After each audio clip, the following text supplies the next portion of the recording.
In skill 3, you got an introduction to using AI to help you with creating your ideal meal plan and generating options so that you never get bored. Then in skill 6, when you learned how to calculate nutrition facts for your personal recipes, you saw me using AI to figure out how many grams of every ingredient the recipe calls for. And now with skill 7, we're going to build on your use of AI, and you're going to see some demonstrations and examples of how you can leverage AI chatbots to make things even easier for you in the kitchen. There are 4 main ways that you can use AI to make cooking easier, and on page 76 of the playbook, you'll find a summary of this with examples of prompts that you can use. The first way that you can use AI is to find substitute ingredients for recipes. This is extremely useful when you need to keep your calorie intake within a particular target range so that you're hitting your calorie percent difference while you're still eating food that you enjoy. Like, for example, there was this one time that I was in the grocery store buying cornmeal. I knew I wanted to make cornbread to go with the chili that we were going to have for our fun meal. And I was looking at the back of this package when I read the recipe and I saw that it called for 1 1/3 cups of buttermilk. But the thing is, we don't have buttermilk, and I really didn't want to buy it because 1 1/3 cups is a weird amount, and whatever I didn't use was just going to go bad in the back of the fridge. Plus, more importantly, buttermilk has quite a lot of carbohydrates and not that much protein, so it wasn't an active contributor in hitting anybody's sweet spot numbers. So I got out my phone there in the grocery store and I opened up the app that I use for AI, and I typed in, I want to make cornbread, the recipe calls for buttermilk, what can I use to substitute that? And right away I got this list of options.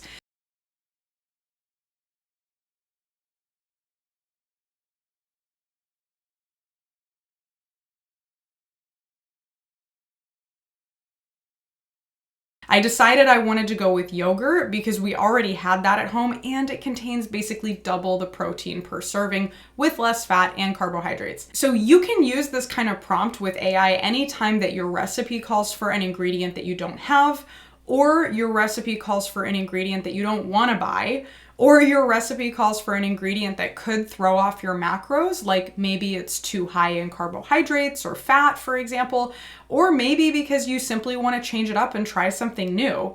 Now, in addition to using AI to help you find substitute ingredients, you can also use AI to modify recipes. So back to my example about the cornbread. Now that I knew I could use yogurt and water to replace buttermilk, the next question was how much? Because I really did not know. So I typed this prompt into the AI chatbot. Thanks, I'll use yogurt and water. If the recipe calls for 1 1/3 cups of buttermilk total, what are the exact amounts of yogurt and water I should use? And the reply was this. So you can see here that I got the answer I needed. 1 cup of yogurt with 1/3 of a cup of water. But as I continued looking at the rest of the recipe, I remembered my rude discovery when I found out that every one of my Belgian waffles had 577 calories in it and lots more refined carbs and fat than I wanted. So I realized that in this situation as well, I might be happier if I could find a way to tone down those macros in the cornbread. So I continued asking the AI similar questions for other ingredients. What were my options for substituting melted butter? And that was how I learned that applesauce could work. But okay, great, how much? Well, it turns out an equal amount, so 1/4 of a cup of melted butter could be replaced by 1/4 of a cup of applesauce. And what about the flour? How could I reduce the calories and the carbs that come from all-purpose flour? I had an idea that maybe oat flour could work because I had seen so many recipes on the internet with that, and I've got a food processor at home, so I could just grind up some oats and make oat flour pretty fast. But I also know that oat flour has different properties than all-purpose flour, so I wanted to ask what would happen if I used that. And the response was this. All of which was very useful new information to me that helped me understand what might happen. But I wasn't worried about any of the potential downsides that AI mentioned, so I decided to go ahead and experiment with oat flour because I was curious and I wanted to see how it would turn out. So now that I had identified my substitute ingredients, the next step was to get an improved, updated recipe that consolidated all of the changes into one place with the right amounts so that I wouldn't make any mistakes or forget anything while I was actually assembling the recipe. So I wrote this. Considering what you know, can you help me identify how much oat flour is the best amount to use as a replacement for all-purpose flour in the recipe below?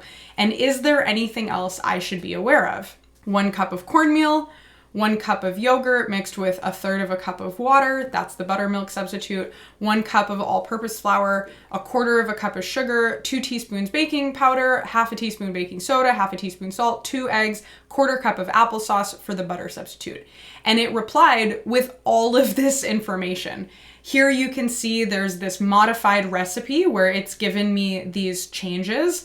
And it also recommended a lot of things about the baking time and making sure that I'd be on track while I was creating it. So you can see right here that when you use AI in this kind of way, our principle, no recipe, no problem, is actually so much easier because you can just make recipes, modify recipes without worrying about it that much. And you can do that with the ingredient substitutes that are going to benefit you the most. The third way that you can use AI is to discover the secrets of cooking. Now, you may have noticed that in my conversation with AI about cornbread, it gave me tons of tips and things that I would never have known to even think about. For example, when it shared about the applesauce, I learned it would make the cornbread more dense, which I like, so I'm good with that in this particular situation, but I wouldn't necessarily want that in my Belgian waffle recipe. And when it recommended how to blend oat flour and all-purpose flour together to reduce carbohydrate content, I learned that the texture could end up a little bit more crumbly and dense, so it's best to use a combination of the two of them together to make sure it all sticks.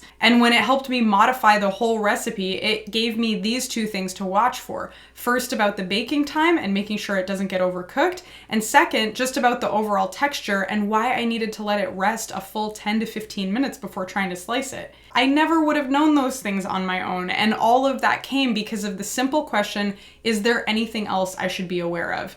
So this prompt is a total game changer because you can quickly discover where your plan or your recipe could go wrong, and then you stay on track. So that gives you some ideas about how you can use AI to get more confident and avoid trouble doing something for the first time. The fourth way that you can use AI is to create cooking timelines. And this can help you with your plan and time management so that your day just goes smoother. This might be super useful to you if you're cooking for a large event or a gathering, if there's a holiday meal that's coming up and you've got a lot of dishes, or just you have a really busy day and you don't want to think about getting everything ready for dinner at a particular time. So for example, let's say that I have all these elements, my cornbread, my chili, and just for the sake of the demonstration, let's say steamed broccoli. I want to have all of those things ready by 6 p.m. It can be a lot of mental energy to figure out exactly when things should start, especially if I know I'm in my workflow. It may not be super easy for me to figure out what time I should be in the kitchen starting to get things ready so that it's good for a meal. So I could remove 90% of the guesswork by asking AI a question like this. I want to make chili in my Instant Pot, cornbread in the oven, and steamed broccoli on my stove. Can you help me identify the best timing for when to start each thing so it's all done together? And let me know if you need any more details. To which it replied and had a few questions. So I gave it the details that it needed. And as you can see, I got this whole timeline summary of exactly when I should start making food and then sequence each of the next dishes. Now, I can't say that Chef Gordon Ramsay would approve of every single thing that's in there, but I do know that I am far better off with that kind of guidance than without it. So there you've got it. That's a quick demonstration of how you can use AI to reduce the mental load that can come with cooking in general, and especially when you're preparing multiple dishes at the same time. AI will never complain about how much work you give it, so if you want it to make small adjustments to anything, just ask it to update itself and it will do it instantly and with a smile. So now you know the quick basics of how to substitute ingredients, modify recipes, discover the secrets of cooking, and create timelines with AI. So at this point, I'd recommend that you spend maybe 5 or 10 minutes playing around with the prompts that are on page 76 and customizing them to real situations that you're going to be dealing with in the next few days, or maybe just imaginary hypothetical situations that you think you'll probably deal with maybe later in the year, like around holidays or something like that. The most important thing is that you take a few minutes to practice this, because that practice is going to plant the seeds in your mind that allow you to start learning how to actually integrate AI and make an actual behavior shift. I know for me personally, AI has been essential for hitting my sweet spot numbers at the same time that I get to have a variety of fun meals with lots of different foods to eat, so it doesn't feel boring. Ultimately, we know that skill 7 is going to bring you a lot more confidence to try new things and branch out in ways that you probably wouldn't otherwise. So have fun.